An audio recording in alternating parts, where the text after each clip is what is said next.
네, 한일 고위 관계자가 오는 7일에 있을 정상회담 의제를 조율하러 만났습니다. 양국 모두 경제 안보 협력이 주로 논의될 것이라고 보고 있는데요. 하지만 기시다 총리가 굳이 G7 정상회의 전에 서둘러 한국을 찾는 데는 다른 이유가 있다는 분석도 나옵니다. 어떤 내용인지 유한을 체커가 알려드립니다. 네, 5시 하면 다정해 정의원들의 뉴스 큐레이터 울체커입니다. 수요일의 뉴스픽, 오늘도 뉴스픽 3로 바로 들어가 봅니다. 오늘 준비한 소식은요. 사과 대신 후쿠시마 어떻게 하라고 독재자 아들도 오케이입니다. 조익신 국장대 행체제 오늘로 사흘째입니다. 내일 하루 남았지만요. 저는 이미 결론을 내렸습니다. 조대행은 악덕대행이다로 말입니다. 어제 본인은 권한대행에 불과하다고 하더니 결국 오늘 뉴스픽을 회담픽으로 바꿨습니다. 이번 한일 정상회담에서 논의될 의제 중에 하나가 아닌가 싶기도 한데 이건 유체코가 계속 챙겨주는 걸로 하겠습니다. 한일 정상회담도 제가 챙기나요? 그럴 것 같습니다. 아니 그러면 이럴 거면 이름을 뉴스픽으로 하지 말고 회담픽으로 바꾸는 것도 좋을 것 같은데 조대행 생각은 어떠십니까? 여기 뭐라고 써 있죠? 권한대행. 대행. 예. 다음 주에 북국장과 상의하는 걸로 저는 터치할 수가 없어서. 네, 회담 1픽은 한일 정상회담 속보입니다. 오늘 아키바 다케오 일본 국가안전보장국장이 1박 2일 일정으로 한국을 찾았습니다. 국가안전보장국장의 방한은 2014년 이후 처음입니다. 조태용 국가안보실장과 만나서 7일에 있을 한일 정상회담 의제를 조율 중인데요. 지난번 회담 때 출범하기로 했던 한일 NSC 경제안보대화 회의를 처음 갖는다는 점에서도 이번 방안은 의의를 갖습니다. 윤 대통령은 어제 여당 지도부 만찬에서도 한일 관계의 중요성 다시 한번 강조했다고 합니다. 윤 대통령은 셔틀 외교의 물꼬를 트는 것을 계기로 한일 관계를 더 지속해서 발전적으로 이끌어 나가야 할 것 같다고 했습니다. 지금 한일, 한미 관계가 복원되는 것을 기초로 해서 한미일 관계가 더욱 공고하고 발전적인 관계로 나아가야 한다고도 말했습니다. 네, 이 발전적 관계라는 단어를 들으니까 윤 대통령의 무릎 발언이 다시 떠오르는데요. 이 주어 논란 끝에 정리된 발언을 다시 한번 살펴보면요. 저는 100년 전 일을 가지고 무조건 안 된다, 무조건 무릎 꿇어라라고 하는 건 받아들일 수 없습니다 였죠. 과거보다는 미래를 생각하자는 취지였을 텐데요. 그런데 여기서 논란의 진원을 따져보면 이른바 성의 있는 호응을 보이지 않은 일본이 있었습니다. 先般韓国政府は旧朝鮮半島出身労働者問題に関する措置を発表しました。その際に日本政府は1998年10月に発表した日韓共同宣言を含め歴史認識に関する歴代内閣の立場を全体として引き継いでいることを確認いたしました。 따라서 양국이 한일 정상회담을 공식화하니까 이 성의 있는 호응, 야당에서는 다시 한번 촉구했고요. 여당에서는 이번에는 기대하고 있는데요. 기시다 총리의 입장에서는 이미 4월달 지방선거에서 한일 회담 이후에 압도적 승리를 거두고 지지율 50% 이상을 얻는 성과를 거뒀고 이제는 한일 관계의 정상화가 본인의 정치에도 도움이 된다고 판단하는 것이 대체적인 전문가들의 얘기입니다. 그렇다면 기시다 총리의 입장에서는 현상에서 적어도 김대중 오부치의 어떤 사과서는 그 내용에 그 정도는 할 준하거나 또는 그 이상의 것으로 할 수 있지 않을까 저는 기대합니다. 하지만 일본 교도통신은 기시다 총리가 이번 회담에서 역사 인식 계승을 표명할 방침이라고 보도했습니다. 1998년 김대중 오부치 선언을 언급하면서 입장을 밝힐 거라는데요. 결국 지난 정상회담 때 발언에서 더 나아가는 성의 있는 호응은 없을 것으로 보입니다. 전문가들은 그 이유, 이 문제는 기시다 총리 개인 생각으로 정리할 수 없는 문제라는 데서 찾는데요. 바로 일본 정치권의 포진에 있는 극우 세력 때문입니다. 이들은 윤 대통령의 일본 방문 당시 오므라이스 2차도 못마땅했다고 하죠. 해주면 되는데 못 돼요. 왜냐하면 극우파들이 일본 자민당 내에서도 그 4분의 1에서 3분의 1은 아직 자리 잡고 있습니다. 극우파들이 일본의 존엄과 국익을 만드는 모임이라는 것을 만들어 가지고 예. 그 대표가 아까 갔던 제3자 편제도 문제가 있다. 그리고 왜 오므라이스 먹으러 가느냐? 그것도 뭐라 그래요? 예. 대통령실도 이 과거사 문제보다는 경제 안보 협력 문제가 주로 논의될 걸로 보고 있습니다. 하지만 기시다 총리의 앞당겨진 방안, 전문가들은 또 다른 의도가 있을 거라고 의심하는데요. 지금은 일본의 필요성이 있는 겁니다. 왜냐하면 5월에 있는 G7이 있으니까 네. 그게 한국을 초청하는 게 거의 확실해졌고 그러면 한국한테 뭘 바라는 게 있을 수 있다. 예를 들자면 후쿠시마 방류 같은 거는 한국이 어떻게 나오느냐가 나머지 국가들한테는 상당히 중요한 영향을 끼칠 수가 있거든요. 그걸 네. 포함해서 일본 쪽이 땡긴 것은 일본 쪽의 아젠다, 원하는 아젠다가 있을 수 있다 이런 생각이 듭니다. 실제 일본은 G7 정상회의를 앞두고 열린 환경장관회의에서 이미 망신을 당했습니다. 주요국들이 후쿠시마 오염수 방류를 지지했다고 밝혔다가 독일의 반박을 당하고서는 발언을 정정한 겁니다. 따라서 정상회의에서 G7의 지지를 이끌어내려면 가장 가깝고 또 가장 영향을 받을 우리나라의 지지가 절실한 상황이라는 겁니다.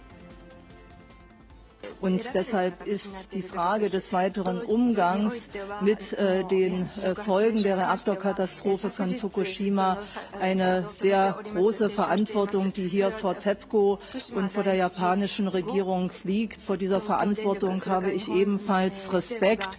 Und es liegt, glaube ich, auf der Hand, dass Umweltminister Einleitung von Gewässern von belasteten Dingen in Gewässer an keiner Stelle der Welt und in keiner Art und Weise begrüßen können, dass wir aber natürlich in der Realität mit solchen Prozessen umgehen müssen.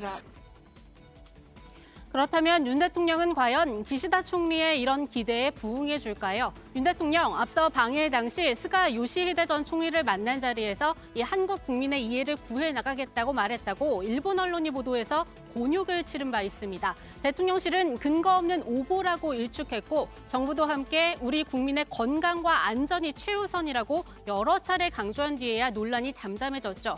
이번에도 국민들이 또 정치권이 예의주시하고 있습니다. 특히 정부는 후쿠시마 원전 오염수 해양 투기 계획의 전면 철회 그리고 양국 공동 조사를 반드시 관철하기 바랍니다. 또 다른 일본 포주기, 일본 호갱 외교를 우리 국민은 용납하지 않으실 것입니다. 국민이 준 마지막 기회를 저버리지 말 것을 촉구합니다.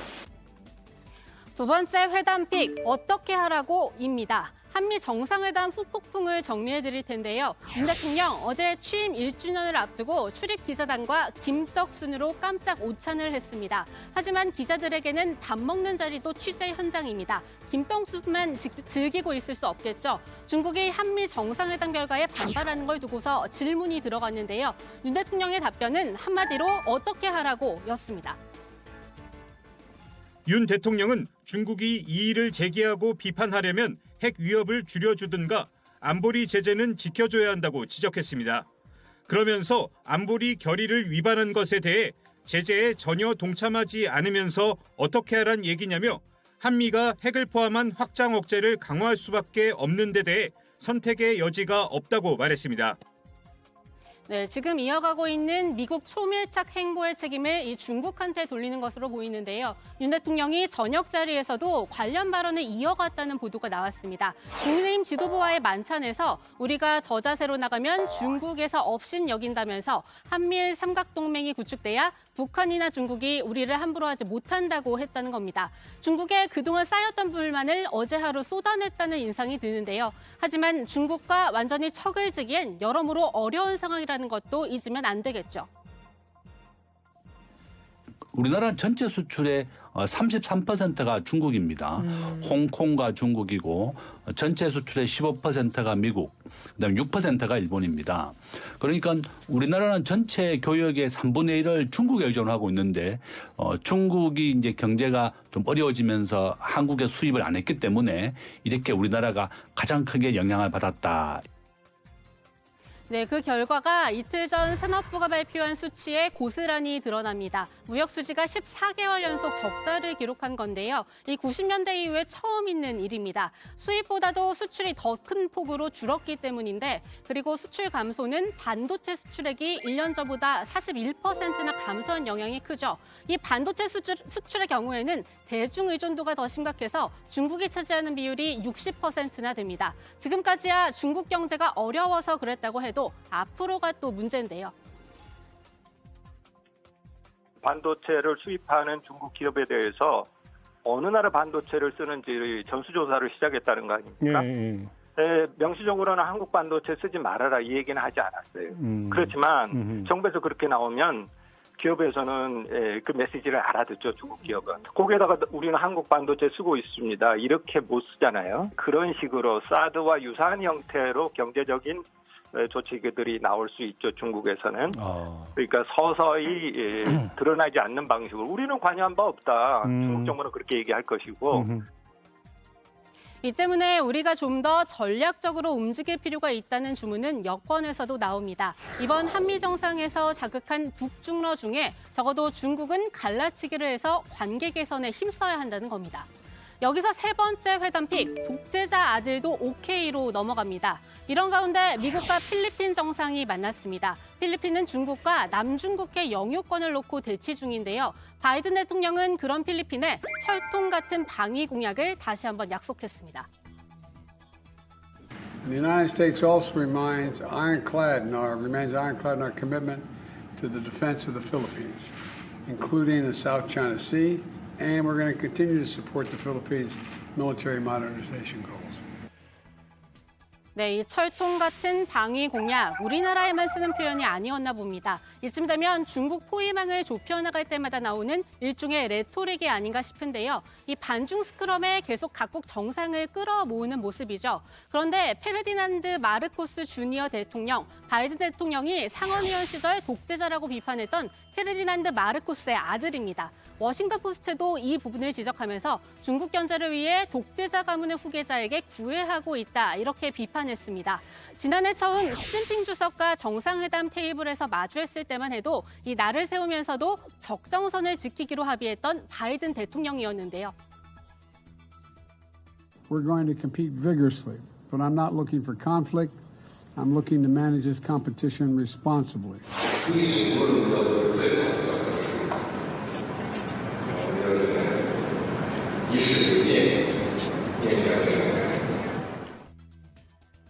네, 그때와 지금 다른 점, 그때는 중간 선거를 이겼고 지금은 내년 대선을 앞뒀다는 겁니다. 우리나라도 발을 들인 이 반중 스크럼, 바이든 대통령이 어디까지 뻗어나갈지는 앞으로도 국제 정세에도 능통한 회담픽에서 계속 지켜봐 주시고요. 네, 오늘의 뉴스픽 3는 여기까지입니다. 들어가서 원픽 뽑아보시죠. 뉴스픽이었습니다.